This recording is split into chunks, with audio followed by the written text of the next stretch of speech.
আসসালামু আলাইকুম রহমতুল্লাহি ওয়া বারাকাতুহু।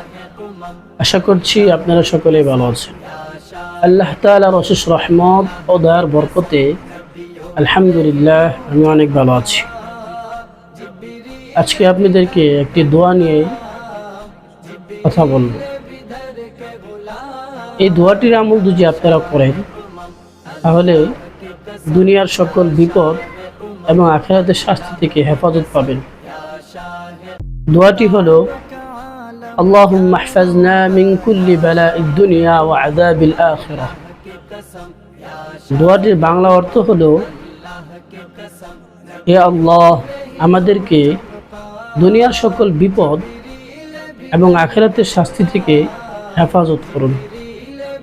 তাই আমরা সকলে এই দোয়াটি বেশি বেশি করে আমল করব।